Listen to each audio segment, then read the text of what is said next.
നടിക്കെതിരെ മോശം പരാമർശം നടത്തിയെന്ന കേസിൽ വ്യവസായി ബോബി ചെമ്മണ്ണൂരിനെതിരെ വ്യാപക പ്രതിഷേധങ്ങളായിരുന്നു സോഷ്യൽ മീഡിയയിലടക്കമുണ്ടായത്.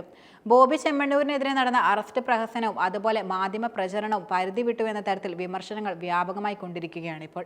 അദ്ദേഹം യഥാർത്ഥത്തിൽ മുൻപ് ഏതെങ്കിലും കേസുകളിൽ അകപ്പെട്ട് ഒളിവിൽ പോകുകയോ നാട്ടിൽ നിന്നും വിട്ടുനിൽക്കുകയോ ചെയ്ത ഒരു വ്യക്തിയല്ല. ബോബി ചെമ്മണ്ണൂർ എന്ന വ്യക്തി കേരളത്തിലും ഇന്ത്യൻ സംസ്ഥാനങ്ങളിലും വിദേശത്തുമായി നൂറുകണക്കിന് ബിസിനസ് സ്ഥാപനങ്ങളും അതുപോലെ കോടികളുടെ നിക്ഷേപമുള്ള ഒരു വ്യവസായിയാണ്.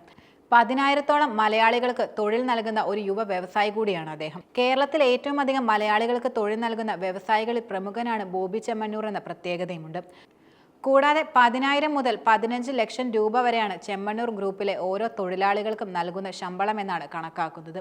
നടിയുടെ പരാതിയെ തുടർന്ന് അദ്ദേഹത്തെ പ്രധാനമായും കണക്കാക്കിയത് നടിയെ പീഡിപ്പിച്ച കേസിൽ ജയിലിൽ കഴിയുന്ന പല വ്യക്തികളുമായിട്ടായിരുന്നു. ബോബി നടത്തിയ പരാമർശങ്ങളുടെ ശരിതെറ്റുകൾ കോടതിയുടെ പരിഗണനയിലാണ് നിലനിൽക്കുന്നത്. അദ്ദേഹം നടത്തിയ പരാമർശങ്ങൾ ഒരിക്കലും സമൂഹത്തിന് നല്ല സന്ദേശമല്ല നൽകുന്നത്. പക്ഷേ ഈ കേസിനെ തുടർന്ന് ബോബി ചെമ്മണ്ണൂരിനെ പറ്റി മലയാളം ചാനലുകളിൽ മാധ്യമപ്രവർത്തകർ നടത്തിയ പരാമർശങ്ങൾ കേട്ടാൽ ഇതിനേക്കാൾ മോശപ്പെട്ട ഒരു വ്യക്തി കേരളത്തിൽ ജീവിച്ചിരിപ്പില്ല എന്ന തോന്നൽ കേൾക്കുന്ന പ്രേക്ഷകർക്കുണ്ടാകും. ചാനലുകൾ ഇത്തരത്തിൽ അദ്ദേഹത്തെ ആക്ഷേപിക്കുന്നത് എന്താണ്? അതിന് പിന്നിലെ കാരണം എന്താണ്?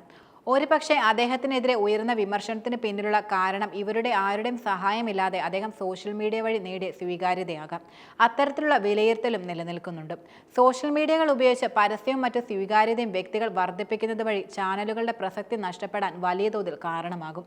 അതിനാൽ തന്നെ സോഷ്യൽ മീഡിയ താരങ്ങളെ മോശക്കാരാക്കി ചിത്രീകരിക്കുവാൻ ചാനലുകളും അച്ചടി മാധ്യമങ്ങളും മത്സരിക്കുന്നത് പതിവായ ഒരു രീതിയാണ്. ഈ മാസം 7-നാണ് ബോബി ചെമ്മണ്ണൂർ നിരന്തരം അശ്ലീല പരാമർശങ്ങൾ നടത്തുന്നുവെന്ന് സിനിമാ താര പോലീസ് പരാതിപ്പെട്ടത്. പരാതിയുടെ അടിസ്ഥാനത്തിൽ ബോബിയെ പോലീസ് അറസ്റ്റ് ചെയ്യുകയും കോടതിയിൽ ഹാജരാക്കുകയും ചെയ്തു. റിമാൻഡിലായ ബോബിക്ക് കോടതി ജാമ്യം അനുവദിച്ചു. എന്നാൽ ജാമ്യം അനുവദിച്ചിട്ടും അന്ന് തന്നെ ജയിലിൽ തുടർന്ന ബോബിയുടെ പ്രവൃത്തിയെ കോടതി രൂക്ഷമായി വിമർശിച്ചിരുന്നു. പിറ്റേന്ന് രാവിലെ തന്നെ ബോബി ജയിൽ വിട്ടു. അദ്ദേഹം നടത്തിയ പരാമർശങ്ങൾ മറ്റൊരു ഉദ്ദേശത്തിലല്ല നടത്തിയതെന്ന കാര്യവും അദ്ദേഹം കേസ് നടന്ന അന്ന് മുതൽ തന്നെ പറഞ്ഞിരുന്നു. ബോബിക്ക് സമൂഹ മാധ്യമ സ്വീകാര്യത തങ്ങളുടെ പരസ്യ വരുമാനത്തെ ബാധിക്കുമെന്ന ചാനലുകൾക്കിടയിൽ നിലനിൽക്കുന്ന ആശങ്ക അദ്ദേഹത്തിനെതിരെ അതിരുവിട്ട വിമർശനങ്ങൾ ഉയർത്താൻ ചാനലുകളെ പ്രേരിപ്പിക്കുന്നു എന്നതിൽ സംശയമില്ല. ഈ കേസും അതുപോലെ കോടതിയുടെ വിമർശനവുമെല്ലാം ഉപയോഗിച്ച് അവയെ മറയാക്കി ബോബി ചെമ്മണ്ണൂരിനെ വ്യക്തിപരമായി ആക്ഷേപിക്കുന്ന നിലയിലേക്കാണ് ചാനലുകൾ യഥാർത്ഥത്തിൽ തരം താഴുന്നത്. അറസ്റ്റിലായ ശേഷം അദ്ദേഹം നടത്തിയ പ്രസ്താവനകളെല്ലാം ചാനലുകൾ ബോധപൂർവം മറച്ചുവെക്കുകയായിരുന്നു. ബോബിയെ അപഹസിക്കുന്ന വിധത്തിലുള്ള വാർത്തകളാണ് ചാനലുകൾ നൽകിയതും.